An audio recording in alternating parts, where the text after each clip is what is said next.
Pépito, un petit bateau bleu et blanc à moteur, vit heureux dans le port du Havre avec sa maman.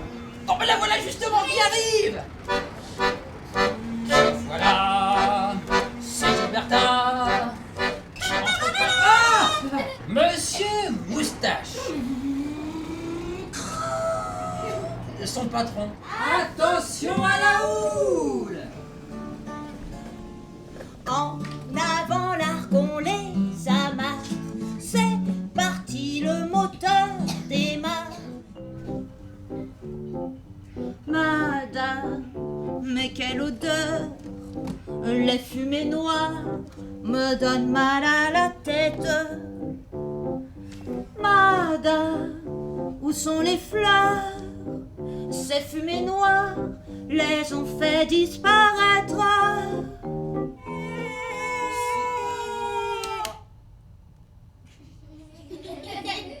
Qu'est-ce que c'est que ça? Il fallait y penser, bravo, bravo Eh Pépito. oui. Donc on a trouvé une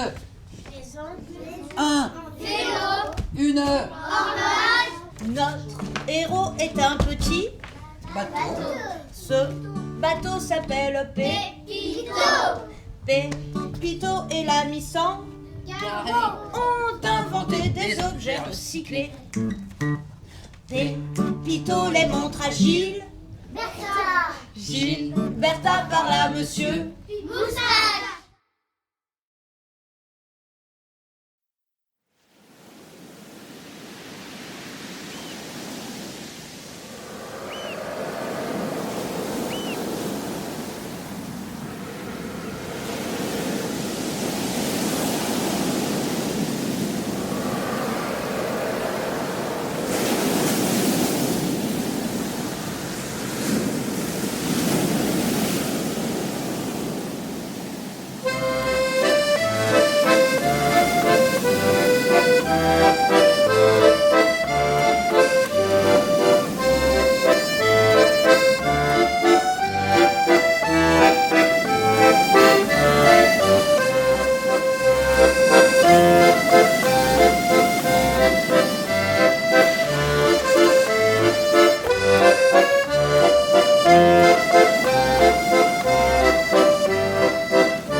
Chère Pauline Paris et Simon Bensa, Pépito Petit Bateau est votre troisième spectacle, mais grande originalité par rapport à Marlaguette et à Mishka qui étaient adaptés d'albums du Père Castor. Pépito Petit Bateau n'est pas adapté d'un album du Père Castor. C'est une histoire originale écrite par vous, cher Simon.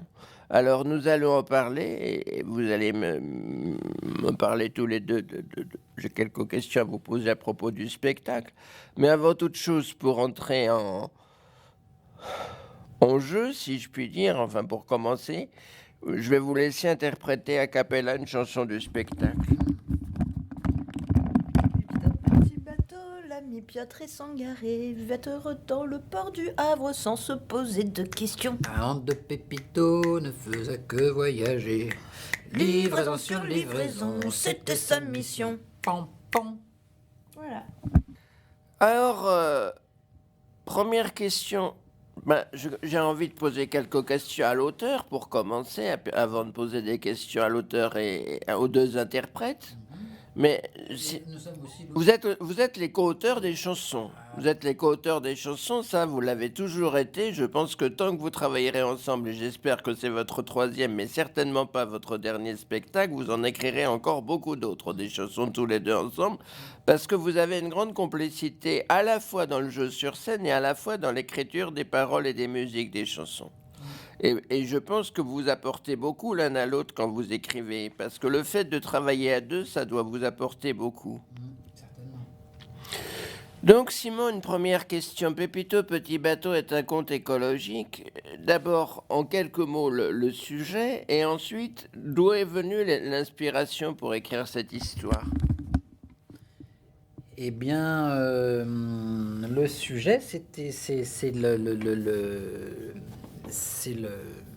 le fait que l'Europe, la France et d'autres pays, c'est un fait avéré et connu,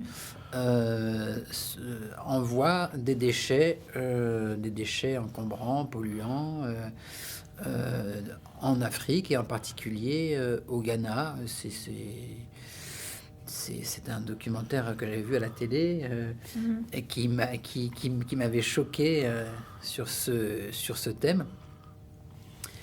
Et Donc il y a des décharges énormes au Ghana, ouais, c'est ça? ouais, au port d'Accra, il y a, enfin je sais plus si c'était ce nom-là d'ailleurs dans le documentaire, mais forcément ça doit être ça. Oui, oui, c'est un commerce en fait qui s'est installé.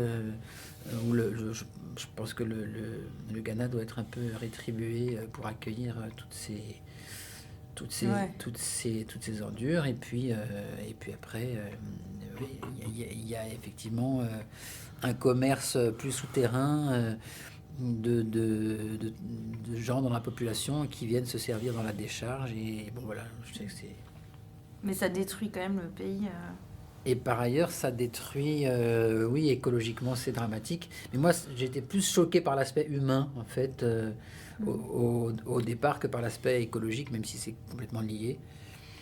Donc c'est pour ça que ça me surprend un peu quand, dans les commentaires, on parle seulement d'un conte écologique. C'est vrai que c'est nous qui avons mis ce titre aussi.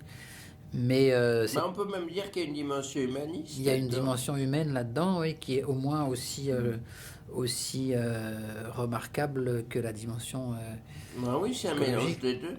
Ouais. parce qu'on n'imaginerait pas les ordures du Ghana être déversées au port du Havre. Non. Ça ne nous viendrait pas à l'idée avec les petits enfants blancs qui viendraient fouiller dans les ordures à la sortie de l'école, puisqu'ils vont à l'école. Non, donc on est habitué à ça, on l'accepte, c'est comme ça, bon, comme beaucoup d'autres injustices. Et donc je trouvais ça intéressant et nécessaire de mettre un projecteur dessus, même si c'est pas forcément agréable à voir et à entendre. C'est une réalité, voilà. Moi j'aime bien rappeler la réalité. Et donc, Simon, ça vous tenait à cœur d'enseigner cela aux enfants? Exactement, d'en parler aux enfants, parce qu'effectivement c'est pas quelque chose dont on doit leur parler souvent. Exactement, c'est très original. On leur dit simplement de trier les ordures entre la poubelle verte et la poubelle jaune, mais... D'ailleurs, si je puis dire, en définitive, faut quand même pas l'oublier, dans les albums du Père Castor, on en a souvent parlé, il y avait aussi une dimension pédagogique. Bah oui, c'est vrai que quand on s'adresse aux enfants... S'adresser intelligemment aux enfants, Quand on s'adresse... c'est leur faire passer un message pour les éduquer, pour Ah leur oui. réveiller l'esprit, c'est ça. Ah oui. Et c'est ça qu'il y a en commun entre Marlaguette, Mishka et Pépito Petit Bateau, c'est que dans les trois cas, c'est des spectacles qui, sous manière ludique et amusante, font réfléchir les enfants et les amènent peut-être à une certaine prise de conscience. Oui. Quand on s'adresse à des enfants, je ne sais pas si c'est un tort, enfin si c'est forcément une obligation pour tout le monde, mais moi ça me semble essentiel. nécessaire C'est essentiel. quand on leur parle d'apporter aussi une matière à réflexion, quoi, parce que oui. Et puis, en effet, le point commun de Marlaguette, Mishka, Pépito, c'est on se retrouve à avoir une réflexion sur la manière de se traiter les uns les autres. Ouais. Au départ, on peut penser à soi et réagir d'une certaine manière et se rendre compte après réflexion qu'en fait, on fait souffrir les autres et qu'il faut revoir notre manière d'agir pour mieux se traiter les uns les autres. C'est vrai que finalement, c'est un point commun entre les trois spectacles que tu as cités, Nicolas. Ben, je dirais que les trois parlent d'un sujet comment dire, moi j'appellerais ça d'une façon qui peut-être va vous faire éclater de rire et me trouver complètement con, ça m'étonnerait pas, mais je le dis quand même au cas où. Les trois, que ce soit Marlaguette, Mishka ou Pépito Petit Bateau, enseignent aux enfants le respect de la notion des différences. Ah oui, Et c'est du vrai. droit à la différence, et du fait que même si on est tous différents, en définitive, comme on est tous des êtres humains, on a tous un billet d'entrée et un billet de sortie dans cette vie. Et donc, malgré nos différences de couleur de peau, de race, d'origine, la Marlaguette, c'est la petite fille et le loup, là, c'est les enfants noirs, les enfants blancs. En définitive, il y a quand même une notion qu'en définitive, même s'il y a des différences, on est tous pareils finalement. C'est ça que les trois Oui. enseignent, Marlaguette, Mishka et Pépito. Et même le vilain petit canard. Et même le vilain petit canard, absolument. Absolument, tout à fait. Bien sûr. Oui, Oui, c'est vrai. qui est le 4e spectacle de la compagnie. Ouais. Alors, on va parler un petit peu de l'écriture des chansons. Est-ce que pour écrire les chansons de Pépito Petit Bateau, vous avez travaillé différemment parce que bon, Marlaguette et Mishka, comme j'ai dit, c'est tiré d'albums du Père Castor. Donc vous aviez déjà à la base les albums qui peut-être vous ont inspiré les chansons, les dessins de Gerda Muller, enfin tout ça, l'écriture des textes, Marie Coleman. Je ne sais plus d'ailleurs si c'est aussi Marie Coleman qui a écrit Mishka. Je crois que Si, oui, c'est oui, aussi c'est Marie Gerda Muller qui a illustré Mishka. Par contre, non. Non, ah non. Elle n'a pas Non, illustré, mais non. pour le texte, c'est le même auteur. Le texte, c'est le même auteur. Ouais. Qui a illustré Mishka d'ailleurs? Igor, c'est un nom russe. Igor, ça finit en ski. Rojanovski. C'est ça Mm. Igor Rojanovski. Igor, je savais pas, mais Rojanovski. Les dessins Et sont très beaux. Pépito, c'est Michael Jourdan. Oui, Ouais. qui a fait les dessins originaux du spectacle, puisque c'est un spectacle qui n'est pas d'après un livre, mais qui est un spectacle quand même avec des illustrations, des images. Et à ce niveau-là, peut-être de façon un peu différente, disons que dans Marlaguette, il y avait des scènes filmées par la conceptrice originale vidéographe Annelise King. Je sais pas si ça se dit vidéographe, mon Dieu. Mais Tu pourrais un peu parler de la naissance de cette histoire qui est marrante avec la mairie de Bagneux. ah oui, alors ici c'est la première fois que vous le jouez dans une salle. Mais à l'origine, ce spectacle, pendant le confinement, vous l'avez joué dans des écoles. Oui, il a été créé au début, la première fois, il a été joué dans une école parce que c'était pendant le confinement du Covid que la ville de Bagneux, qui a l'habitude d'emmener les enfants au théâtre, a cherché un spectacle à faire venir dans les écoles puisque les enfants ne pouvaient plus se déplacer au théâtre. Donc ils ont fait appel à nous pour proposer un spectacle. Et comme on avait déjà joué les 3 autres spectacles de la compagnie, on a dit mince, il nous en faudrait un autre. Et on a entrepris donc ce projet avec une demande de la mairie de Bagneux qui était de traiter d'un sujet touchant à l'écologie.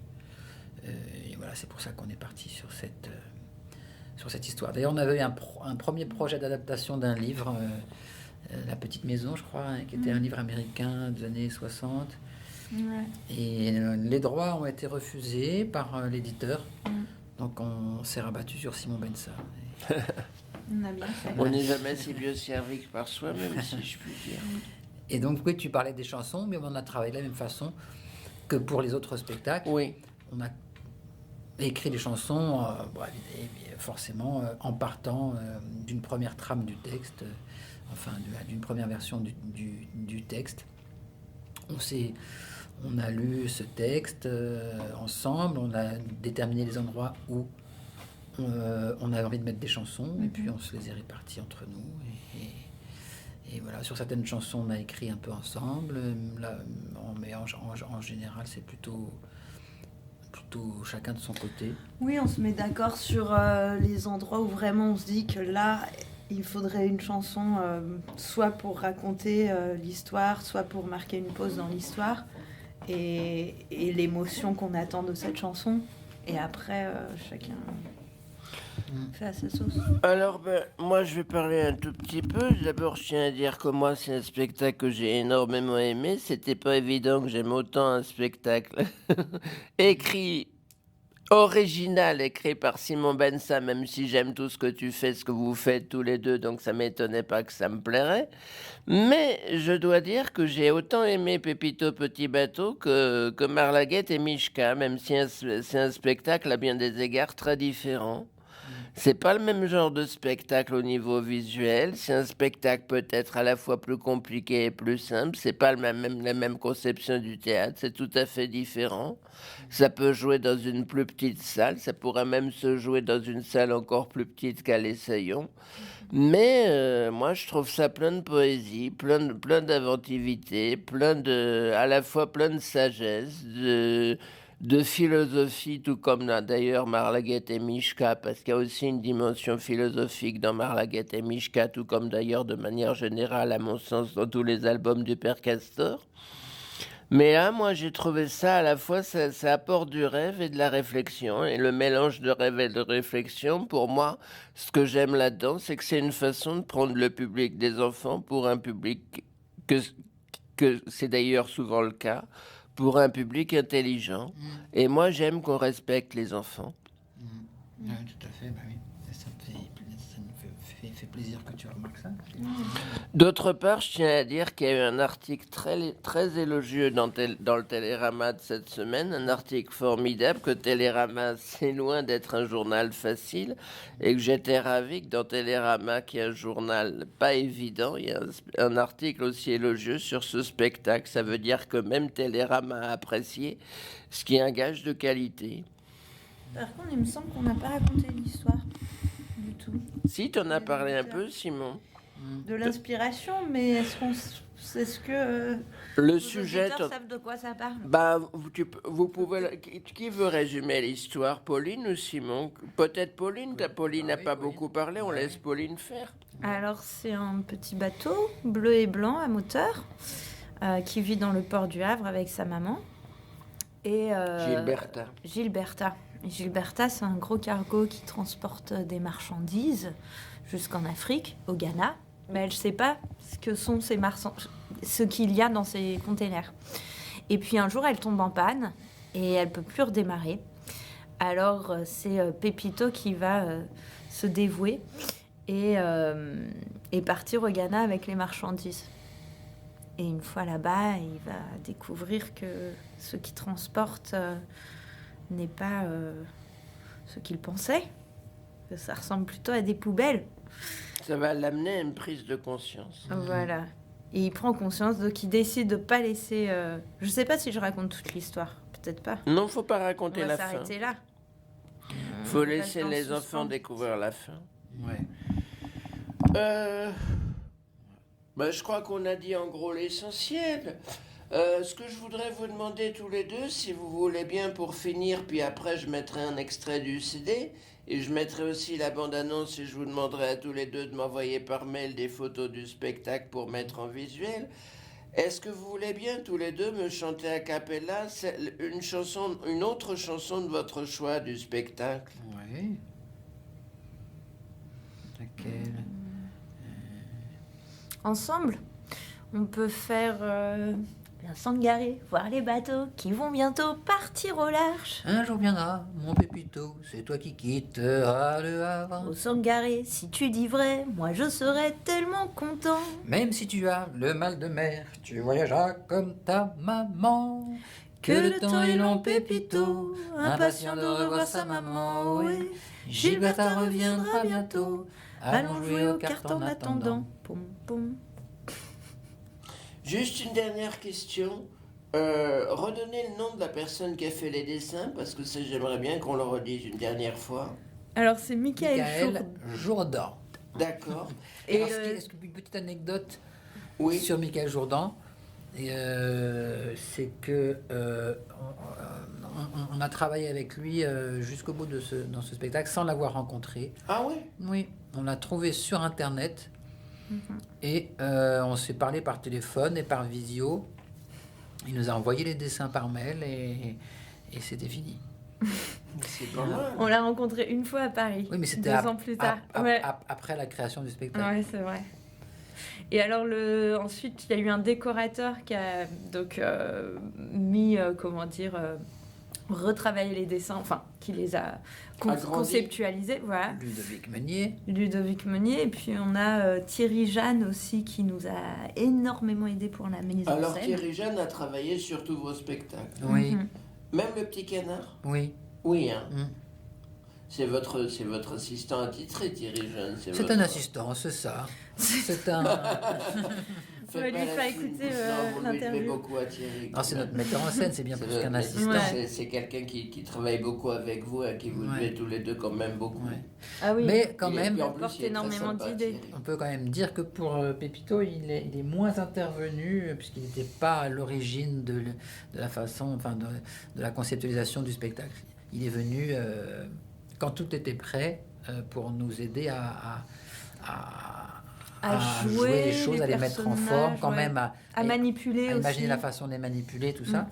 Mais tout le concept, enfin tout le spectacle était déjà largement conceptualisé avant qu'il arrive. Et pour les costumes qui sont, je schématise, je résume, des costumes de marins en 2 mots. Oui. Qui a fait les costumes? On a suivi l'avis de Betty Rialan, qui a fait les costumes de Marlaguette et de Mishka. Pas de Marlaguette. Si, les nouveaux. Ah oui, les nouveaux, c'est vrai. Et par contre, et voilà, mais elle nous a, on a été chercher en fait dans les magasins pour Pépito. Mais elle nous a conseillé cette vareuse que j'ai, là une vareuse militaire, la plus petite taille possible, une XXS. Est-ce que vous voulez en particulier que je mette une chanson du CD ou je la choisis moi-même, la chanson du CD que je veux mettre? J'en mettrai d'ailleurs 2, je pense. Bah, choisis-les toi-même. Je veux les choisir moi-même. Ouais. Très bien. Ben voilà.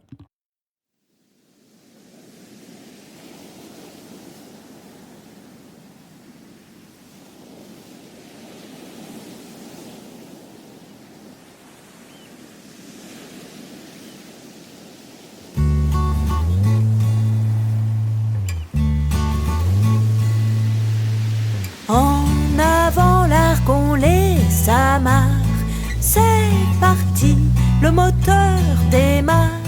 C'est le début d'un long voyage, poussez-vous les bouées, nous prenons le large.